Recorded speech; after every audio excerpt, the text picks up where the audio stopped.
तो मित्रों, सभी का स्वागत है आपके अपने चैनल स्वरान एकेडमी क्लासेस पर। यहाँ बात करेंगे उत्तर प्रदेश नर्सिंग काउंसलिंग की, जो कि अटल बिहारी वाजपेयी और KGM UN king George medical university की तरफ से हो रही थी। और ये इसमें का सीट अलॉटमेंट रिजल्ट जो है राउंड 1 का जारी कर दिया गया है। इसे आप सभी लोगों ने लगभग देख लिया होगा। नहीं देखा है तो आइए चलते हैं इसकी ऑफिशियल वेबसाइट पर, आप देख लीजिए और उसके बाद की प्रक्रिया पर हम यहाँ चर्चा करने वाले हैं। तो आइए चलते हैं उसी की ऑफिशियल वेबसाइट पर और वहीं पर चर्चा करते हैं इसकी। देखिए, आपको बहुत कुछ खास नहीं करना, इस वेबसाइट को आप बखूबी जानते हैं और इस पर आपने काउंसलिंग में चॉइस फिलिंग भी किया है, रजिस्ट्रेशन भी किया है।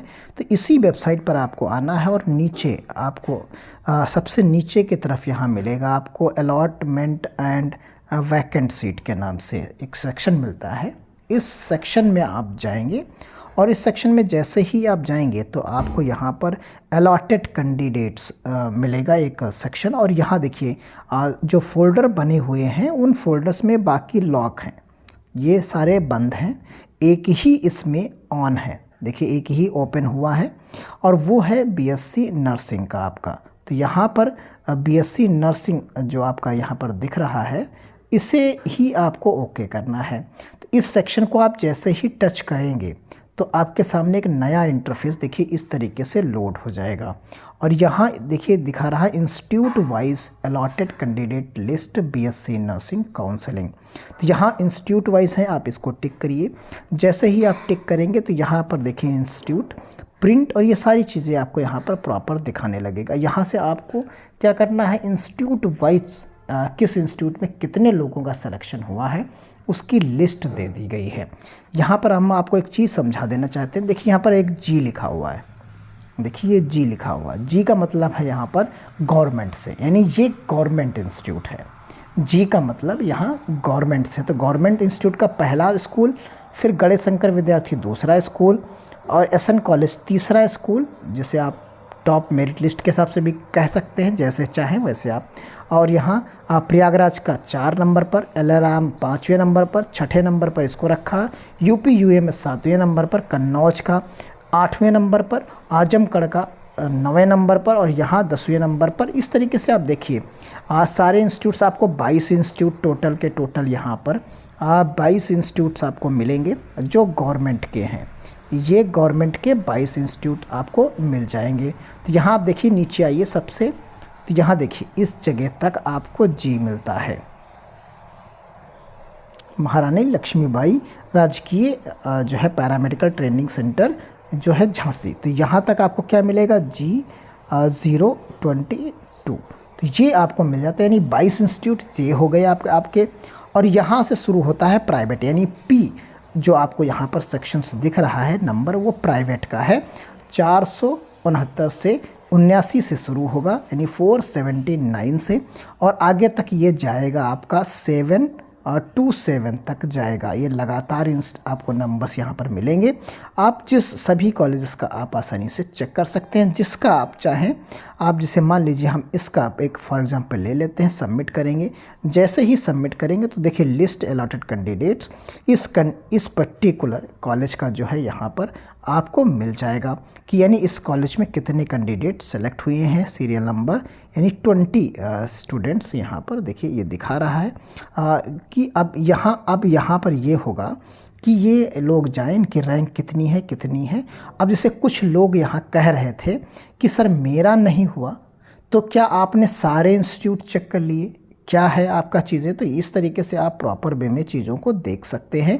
तो ये यहाँ पर हमने एक एग्जांपल यहाँ पर अलीगढ़ का ले लिया है। इसी तरीके से आप यहाँ देख सकते हैं। में आप देखेंगे तो भारतीय नर्सिंग कॉलेज है 727 पर। तो यहाँ पर भी आप देख सकते हैं कितने कैंडिडेटों को लिया गया है। तो ये देखिए यहाँ जो है केवल 4 का यहाँ पर दिखा रहा है, 4 कैंडिडेट्स का सीरियल नंबर 1 2 3 4। इसमें क्या है कि जो कैटेगरी वाइज हैं, यहाँ पर भी आप एक चीज़ को समझ लीजिए प्रॉपर वे में। तो ये आप देखेंगे जैसे UR का मतलब क्या है, तो ये अनरिजर्व्ड का मतलब होता है, अनरिजर्व्ड और ओपन, यानी अनरिजर्व्ड में किसी भी प्रकार का रिजर्वेशन नहीं है, ये ओपन सीट है, तो ये आपको यहाँ पर मिल जा रही है।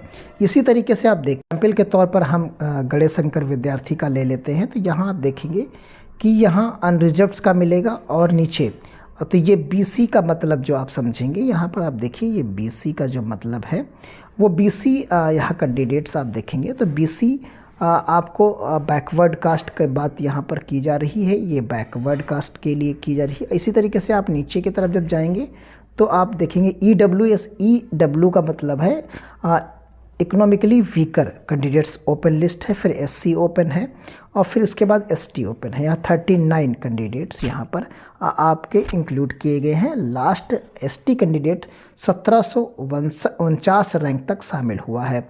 इस तरीके से EWS वाला जो शामिल हुआ है इस पर्टिकुलर इंस्टीट्यूट्स में वो 460 रैंक जिसकी आई थी वो शामिल हुआ है।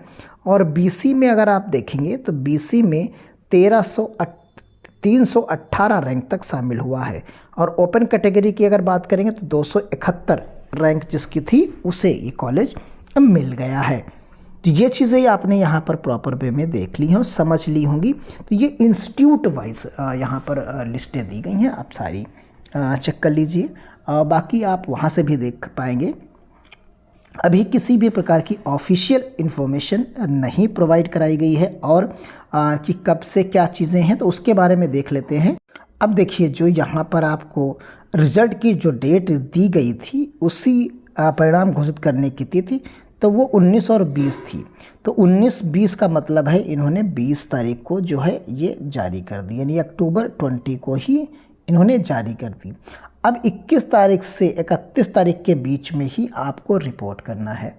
यानी अब क्या करना है, इसे आप डाउनलोड कर लीजिए, आप अपना अलॉटमेंट लेटर ले लीजिए और उसे आपको उस संबंधित कॉलेज जाना है। अगर कोई छुट्टी है तो उस छुट्टी में आपको नहीं जाना है। उस छुट्टी के अलावा जो वर्किंग डे हैं उन्हीं में आपको जाना है। तो वर्किंग डे मेनली जो है हम आपको बता सकते हैं कि आपको अभी 2 वर्किंग डे मिल जाएंगे, 21 और 22 यहाँ पर मिल जाएगा। यानी आपको जो मिलेगा वर्किंग डे आप देख लीजिए, इसे वर्किंग डे 21 अक्टूबर मिलेगा और 22 अक्टूबर मिलेगा। 23 अक्टूबर को आपको संडे है तो यानी वो छुट्टी रहेगी आपकी, तो ये संडे जो है आपका छुट्टी रहेगी। और फिर उसके बाद 24 जो है आगे दिवाली की हॉलीडे हैं तो उसमें आपको 24 है, 25 है, 26 है, 27 है, 28 है।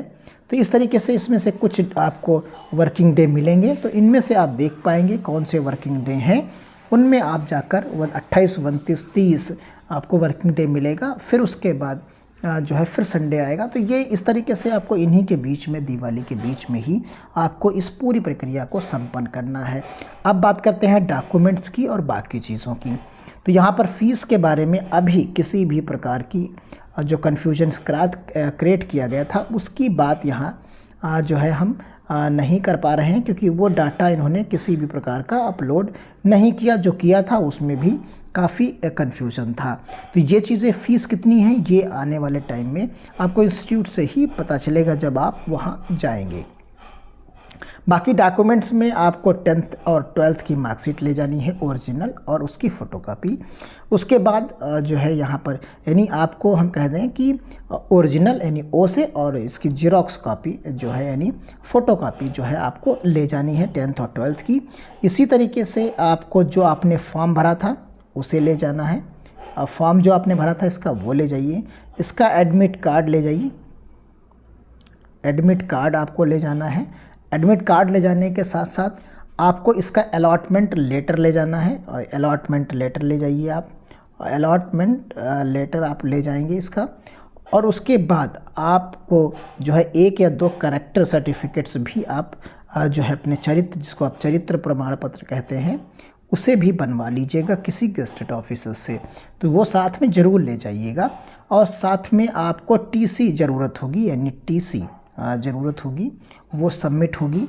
और या कुछ लोगों के पास माइग्रेशन होगा तो आप माइग्रेशन भी ले जा सकते हैं, TC की जगह पर वो काम कर जाएगा। तो क्लियर है ये सारी चीज़ें आपको। बाकी फ़ीस रिक्वायरमेंट्स होती है। कास्ट सर्टिफिकेट्स की बात करते हैं। जो कास्ट सर्टिफिकेट्स डेडलाइन दी गई थी वो कास्ट सर्टिफिकेट्स आपको प्रोवाइड कराना है वहाँ पर। तो उम्मीद करते हैं आप चीज़ों को प्रॉपर वे में समझ गए होंगे। और जो लोग जिनका सिलेक्शन नहीं हुआ, अब उनके लिए क्या है कि वो सेकंड राउंड का जो है उन्हें वेट करना होगा, जो कि नवंबर के फर्स्ट वीक में संभव होगा। ये फर्स्ट वीक में आपके नवंबर में संभव होगा, उसी में ये होगा। तो सेकंड राउंड में जो सीट्स वैकेंट होंगी उन पर काउंसलिंग होगी। तो जैसे ही होगी हम आपको अपडेट करते रहेंगे। आप चैनल से जुड़े रहें। धन्यवाद। जय हिंद, जय भारत।